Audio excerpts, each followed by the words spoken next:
भारत और फिनलैंड दोनों rule of law, dialogue और डिप्लोमेसी में विश्वास रखते हैं।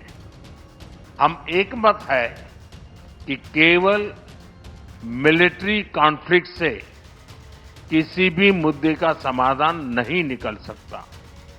यूक्रेन हो या पश्चिमी एशिया, हम संघर्ष की शीघ्र समाप्ति और शांति के हर प्रयास का समर्थन करते रहेंगे।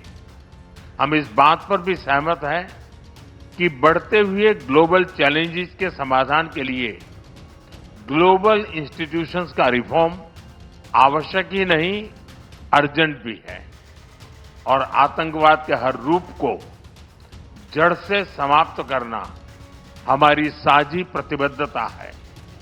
ये बयान है भारत के प्रधानमंत्री नरेंद्र मोदी का, जिन्होंने मिडिल ईस्ट में जारी भीषण घमासान के बीच एक बड़ा बयान दिया है। जहां फिनलैंड के राष्ट्रपति अलेक्जेंडर स्टब भारत के दौरे पर नई दिल्ली पहुंचे और उनके साथ की जा रही संयुक्त प्रेस कॉन्फ्रेंस में पीएम मोदी ने साफ कहा है कि सैन्य संघर्ष किसी भी समस्या का समाधान नहीं हो सकता है और दुनिया को बातचीत और कूटनीति का रास्ता अपनाना चाहिए। दरअसल फिनलैंड के राष्ट्रपति इन दिनों भारत की आधिकारिक यात्रा पर हैं और इस यात्रा के दौरान पीएम मोदी के साथ महत्वपूर्ण बैठक कर रहे हैं। दोनों नेताओं के बीच द्विपक्षीय रिश्तों, वैश्विक सुरक्षा और अंतर्राष्ट्रीय हालात पर विस्तार से चर्चा हुई और इसी दौरान साझा प्रेस कॉन्फ्रेंस में पीएम मोदी ने दुनिया में चल रही जंगों पर भारत का रुख स्पष्ट किया। प्रधानमंत्री नरेंद्र मोदी ने इस साझा प्रेस कॉन्फ्रेंस में कहा, भारत और फिनलैंड दोनों ही कानून के शासन, संवाद और कूटनीति में विश्वास रखते हैं। उन्होंने जोर देकर कहा कि चाहे मामला रशिया यूक्रेन वॉर का हो या फिर पश्चिमी एशिया में बढ़ते तनाव का, युद्ध किसी भी समस्या का स्थायी समाधान नहीं है।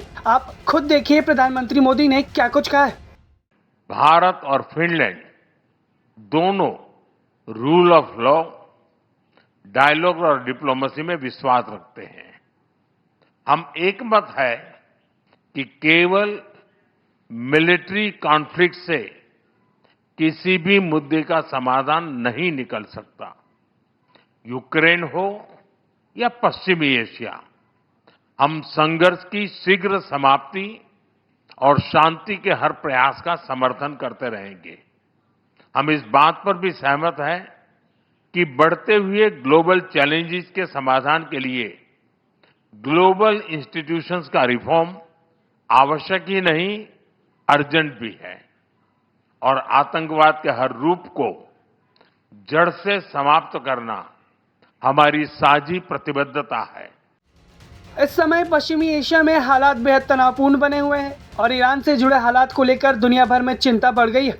इन सब के बीच भारत की ओर से आया ये बयान वैश्विक स्तर पर काफी महत्वपूर्ण माना जा रहा है। प्रधानमंत्री मोदी ने आगे कहा कि आज दुनिया कई बड़ी चुनौतियों का सामना कर रही है और इनसे निपटने के लिए वैश्विक संस्थानों में सुधार की भी जरूरत है। उन्होंने ये भी कहा कि आतंकवाद से लड़ना पूरी दुनिया की एक साझा जिम्मेदारी है और इसके खिलाफ सभी देशों को एकजुट होकर काम करना चाहिए। पीएम मोदी का ये बयान भारत की संतुलित और कूटनीतिक विदेश नीति को दर्शाता है। भारत लगातार युद्ध के बजाय शांति और संवाद पर जोर दे रहा है। फिलहाल पश्चिम एशिया और यूरोप में बढ़ते तनाव के बीच भारत का ये संदेश साफ है कि दुनिया को युद्ध नहीं बल्कि बातचीत और कूटनीति के रास्ते पर आगे बढ़ना चाहिए। पीएम मोदी के इस बयान को वैश्विक मंच पर एक मजबूत और जिम्मेदार नेतृत्व के आवाज के तौर पर देखा जा रहा है। आप पीएम मोदी के इस बयान को कैसे देखते हैं?